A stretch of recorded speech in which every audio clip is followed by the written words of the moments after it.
Hello and welcome to the channel. I'm Volcano-AC, and in this episode I will be comparing 4 AmpSim plugins against the legendary Peavey 6505 2 amplifier.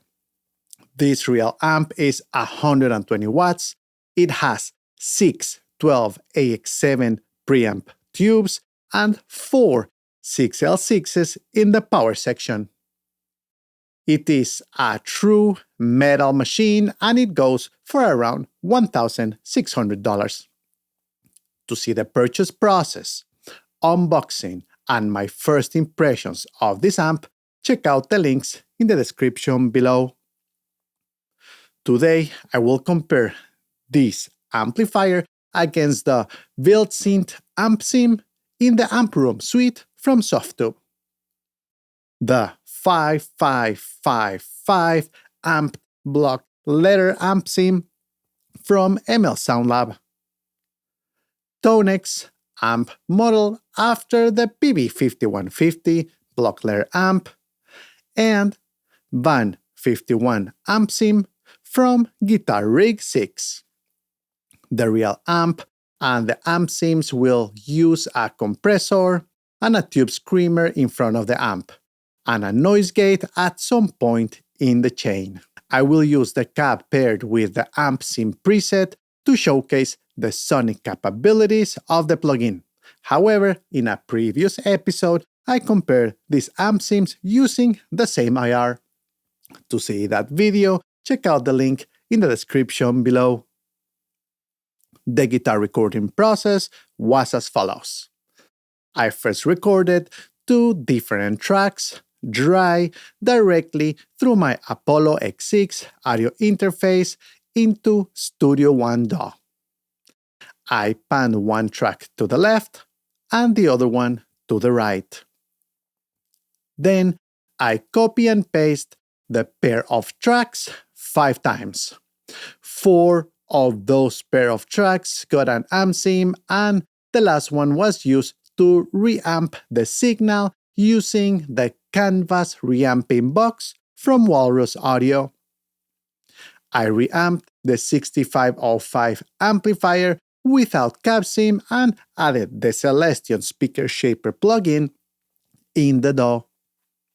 Alright, now let's do a blind A, B, C, D, and E comparison, and let me know in the comments below if you can identify when the real amp was engaged. Let's get into it.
Alright, were you able to identify which was the real Peavey 6505 2 amplifier? I'll give you the answer. It was letter C. Amp A was the one from SoftTube, B, SoundLab, C, the real amp, like I just said, D was Tonex, and E was GR6. Let's listen again without the drums, now that the amps were revealed. Let's go!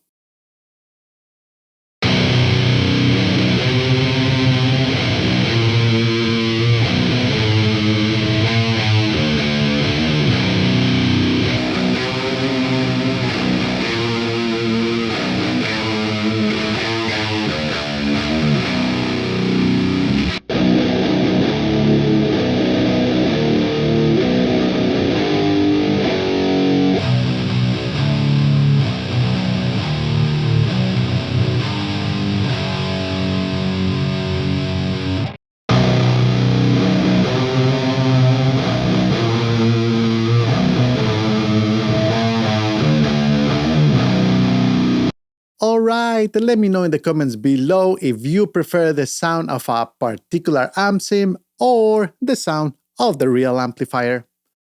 On my opinion, in this comparison, the amp sims stood up well to the real amp, delivering a great, punchy, open sound. The real amp, though, ended up being a bit darker in sound, maybe due to the capturing of the massive low end without much EQ processing. Also, it is important to note that the amp sim tracks did not leave the DAW, whereas the amped tracks, or I should say reamped tracks, went to the reamping box first, then to the analog pedals, then to the KHE amp cap switcher, then to the real amplifier, then to the Boss SoftTube amp expander, where you can find the attenuator, and then it came back to the DAW. That was quite the trip that could have influenced the tone as well.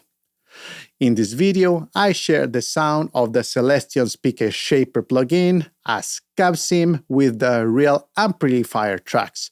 However, I know it is not the plugin that makes the real amp sound dark, because in other reamping sessions, I use the IRs in the Boss SoftTube amp expander with 4x12 CapSims with V30s, greenbacks, and British speakers, and still sounds a bit dark. Maybe spending more time dialing in the EQ and cranking up the presence knob in the real amp could make sound it brighter. Since there is no such issue with the current amp settings when I record with the real Shure SM57 microphone and a real speaker, which is what I do most of the time, I just let it be what it is. Anyways, the distortion and punch came through nicely from all the plugins. In terms of sound, I like them all, and I just can't pick one favorite. I will say it is like ice cream. Everyone likes a different flavor, so there's no right or wrong on this one. In addition, all the amp sims offered great flexibility and a variety of textures. One thing that I feel that the amp sims miss is a bit of more low end.